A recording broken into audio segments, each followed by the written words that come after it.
Everyone has an opinion about AI slop. In today's video, I'm going to tell you what my opinion is, and you can see what you think. You can roast me in the comments or tell me how much you think I'm right. We're going to be talking about things like pangram, epistemic erosion, the rise of pushback towards AI detection tools, and things like losing the ability as a society to tell fact from fiction. So there is a real problem at the moment where AI detection as a technology has improved significantly over the last few years. Pangram is the best example of this. It's a tool I use. I'm quite comfortable with the results, and I've done quite a bit of research and testing myself. In earlier models, sure, you can use a humanizer skill to try and defeat it. You could fine-tune your own local model to give a given level of complexity that makes it harder for Pangram to pick it up. But the reality is, since the release of Pangram 4 just recently, tools like this are perfectly capable of identifying whether you AI generated something, whether you used AI editing assistance, or whether something is human generated. There are always going to be false positives and false negatives, but what I think is happening is people are missing the wider societal level point here. It's not about whether you can rewrite something so that it flags as 100% human written. That's not the point. The risk is, because of the explosion in volume of content generated with the help of AI, it's becoming increasingly harder to figure out if something is someone's own idea or it's just something they asked Claude to write for them. And is that always the worst thing? Maybe if you think about boring technical documentation, maybe AI generating that isn't so bad. But what we've seen on many social media platforms is an explosion in nothing less than AI slop, where people are asking Claude to generate the next 90 days of LinkedIn posts, generate the next 90 days of their Substack posts. They're not putting in effort, even if they're spending hours prompting and prompting and prompting. It's not their thought, it's not based on their lived experience. Maybe it's based on their research, but that effort, that care, that taste, that curation, that's what's missing. And even though I am a massive advocate for AI, I believe AI is a tool and we should get good leverage out of it, I still think that a lot of the content creation that's going on has become far too low effort. There's a reason why I started just recording and posting all of these videos over a year ago, and it was a massive confidence thing for me to be able to do it, but now I find myself pretty comfortable hitting record and just talking. I don't have a script. I generally plan out a hook, and that's it. I'm just talking. I'm sharing what I think. I might even be rambling, but you know what? At least you know that this is what I think. If you look at my other videos, you can see the wide range of opinions that I've got on all manners of topics AI related. You can love them, hate them, roast them. I don't care, because I know that I have people who find my content, binge watch some of it, and then subscribe to my newsletter. And some of those people I end up having business relationships with. This is downstream of the fact that in an AI generated content world, if you are just copying what Claude tells you to do, what is your point of differentiation? I had a career in financial services, technology, and change before I even got into AI. And what I learned in the course of my career is that more people want to take the lowest common denominator or easy route out than you might otherwise expect. When it comes to things like testing and quality assurance, a lot of the slop that we see on the internet is downstream of human nature. It's like water flowing down a hill. It'll find the easiest path. And the explosion of AI content on platforms like LinkedIn in particular over the last year shows me that the societal risks around people either knowing that they're generating slop and not caring, or knowing that they're generating slop but thinking that people can't reliably determine that that's what they're pumping out, shows that they're not thinking about the longer term consequences of that behavior. Already in procurement processes, companies are running AI detection on the RFI submissions. If you are just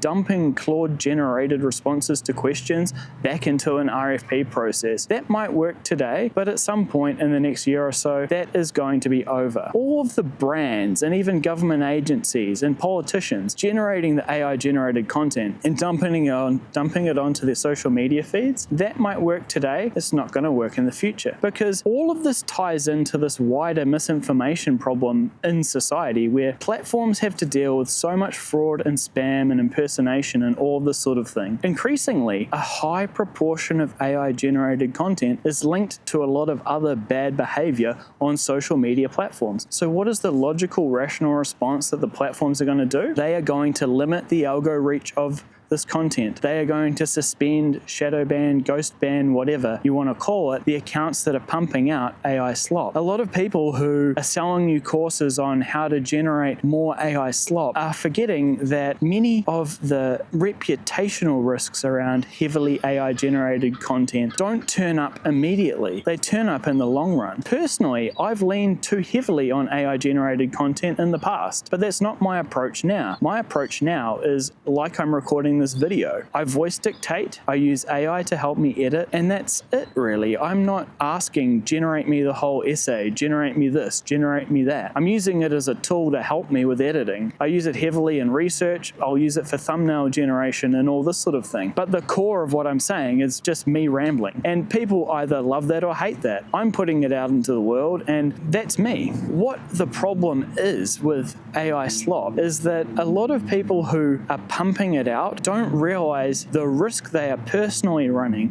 from a brand and reputational risk perspective over the next few years. At some point, every little platform will have its own internal score around how much AI generated content you've put out into the world, and you will be limited or potentially negatively impacted because your overuse and over-reliance on AI starts to pollute the commons. You can see this with AI generated comments. People hate getting them. If you're commenting on my stuff, I want it to be a human comment. An AI comment on a YouTube video or a Substack note is meaningless. It is completely pointless interaction. I mean, that's the real waste of energy usage I would have thought campaigners would have been talking about. And none of this means that AI isn't useful as a tool in a commercial context, when you're running your business, when you're helping do things better, faster, and cheaper, and run process improvements and make data analysis easier. That's not what the problem is.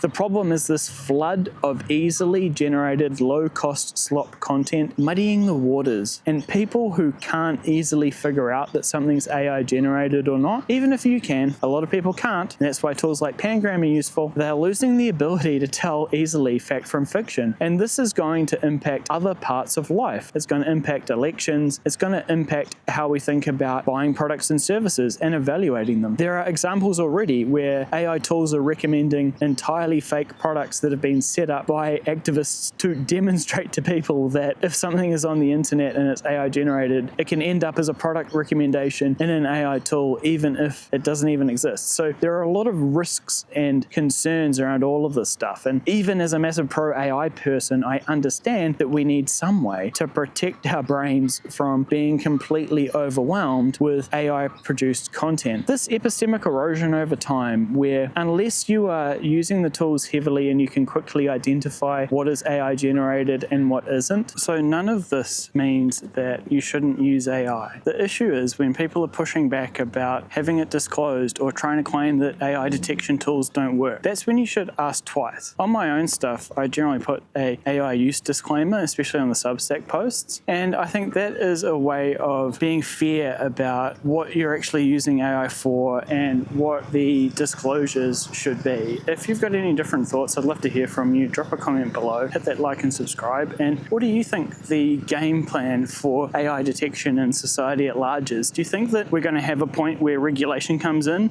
where like in the EU, you're going to have to disclose any AI generated component or any AI use? Or do you think that this is all going to get lobbied so that AI generated slop just keeps continuing? Let me know in the comments. I look forward to hearing from you.